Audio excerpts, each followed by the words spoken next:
sword on my back. You don't know how to act. Maybe you should relax. Maybe you should relapse. Just kidding.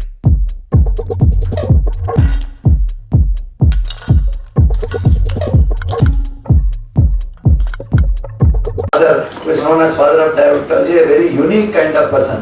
நம்ம தமிழ்நாடுக்கு தான் அந்த ஒரு history இருக்கு. நீங்க பாத்தீங்கன்னா in a place like Stanley Medical College, he had the foresight to think about this disease. He has written so many things about Mr. Banting and Bose. Actually, quite a lot in Tamil Nadu. We deserve, we really need to acknowledge the contribution of his father and their distinguished children. So I really am privileged to get this opportunity to use this. தமிழ்நாடுல உலகத்துல நீங்க பாத்தீங்கன்னாக்கா ரொம்ப ஒரு சேலஞ்சிங்கான இருக்கிற situation என்னன்னாக்கா, ஒரு காலத்துல when we were young, we were only thinking of living once in a while. ஏதோ சளி காய்ச்சல் வரும், அதுக்கு ஒரு SM டேப்லெட் சல்ஃபாமிதாக்சில் அந்த டேப்லெட் சாப்பிடுவோம், 2 நாள் லீவ் எடுப்போம் அப்படிங்கிற நிலை மாதிரி. இல்லையா தடுப்பூசி போட்டுட்டு இருந்தோம், what ever was available. That time also diabetes, BP and all of that. But of late, things have changed. Every day, even yesterday I found that West Nile fever, somebody passed away in Trichure. Then earlier we found Shigella. Everything, public scare ainde irukanga. First I would like to assure you that when people, doctors like this are here, we need to be very safe. For quite some time we have been able to conquer any challenge which is thrown to us by this microorganism, or more importantly by non-communicable diseases. நான் எப்பவுமே சொல்றேன், 2 கண்கள், ஒன்று தாய் சேய் நலம், ஒன்று diseases. இன்னொன்று அந்த டிசீசஸ்க்குள்ள again 2 more eyes, communicable and non-communicable, and between both of them vaccine preventable and dose vision. And the non-communicable diseases, we are making that grave blunder of ignoring. இங்கே நான் பார்க்கும்போது the kind of deaths which take place in non-communicable, we just ignore. Somebody dies, not many people know that suicide la 50 பேர் ஒரு நாளைக்கு இறக்குறாங்க.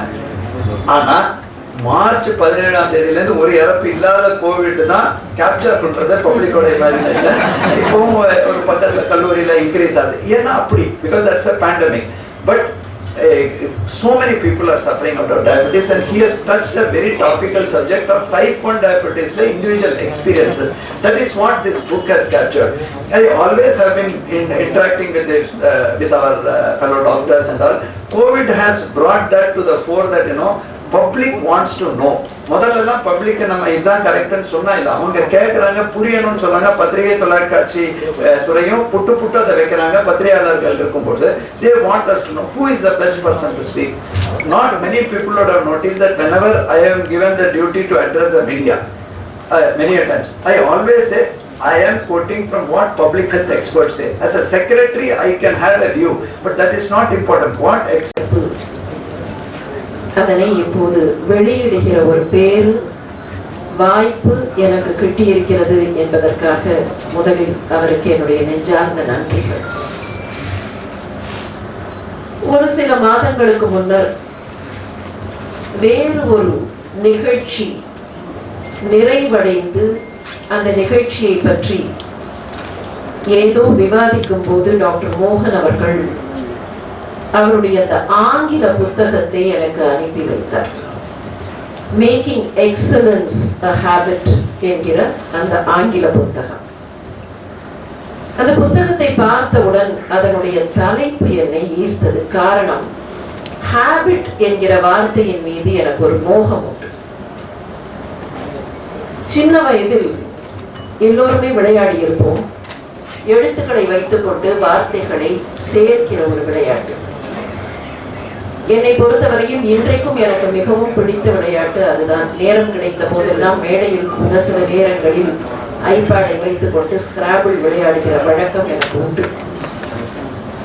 அந்த habit என்கிற வார்த்தை, சின்ன வயதில் அந்த ஹேபிட் வார்த்தையை வைத்துக்கொண்டு விளையாடும் போது அந்த வார்த்தையில் இருக்கக்கூடிய நுணுக்கம் கண்ணில் பட்டது.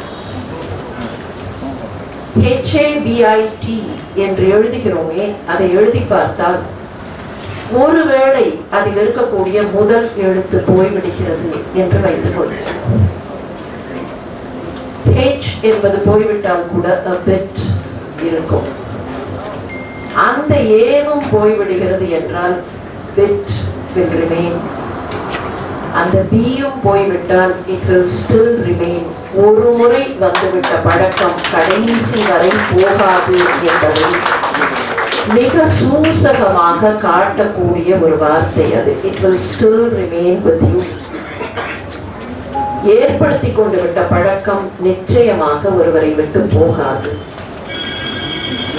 மேக்கிங் எக்ஸலன்ஸ் a habit என்கிற நூலில் இந்த நுணுக்கத்தை தான் டாக்டர் மோகன் தெரியப்படுத்தி இருந்தார். அந்த நுணுக்கத்தை இப்போது எல்லோரையும் சென்றடையக்கூடிய விதத்தில் எதிலும் சிறப்பு என்று தமிழில் தந்திருக்கிறார். So I'm very blessed that for this evening function, so many of my classmates have come, my walking friends are all here, Madras Club members are here. The other person who is common is Ravi from the Hindu, and Shankar was here, and Dr. Rai and Mrs. Rai Snehata, they were all there for the last function as well. I never thought that 1 year exactly after that last book is published, we'll be publishing 2 more. So the first thing people ask me, when is your next book coming? I said, oh God, we haven't even released this one, so give it a chance. But passion for writing has always been there. In fact, I wanted to be a writer. That comes out in my autobiography. It's my father who actually told me you can do medical writing as well. He kind of tempted me at that time, and that's how I came to medicine. Much has been told about the 100th year of insulin, and sir, it's not 2 years without insulin. 2 years is a dream. It's few weeks, 2 months on an average. 1 year and 2 years, these children lived only if they were starved. So they went into the Allen starvation diet. They'll be pushed there and given nothing to eat. Some vegetables, maybe a piece of chicken occasionally. The total calories is 300-400 calories per day. They wasted away, worse than any cancer, worse than any TB or both of them put together, until they died. And only if they starved. And that too they got only few months of their life. And the interesting story about Elizabeth Hughes, who when her father stood for the election, presidential election, and lost to Woodrow Wilson. And then he became the Secretary of State. And he heard that some fellow in Toronto had discovered something. And then his wife goes and tells her husband, why can't you, because their 11-year-old daughter was almost dying due to type 1 diabetes. And they said, why can't you go and tell the president, he's your friend, go and tell him, and send her to Toronto or get the insulin from there if there's something like this. And he says no. He says breaking ethics.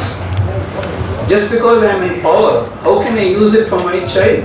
There are a lot of others waiting. Then his wife tells him, so you want Elizabeth to die?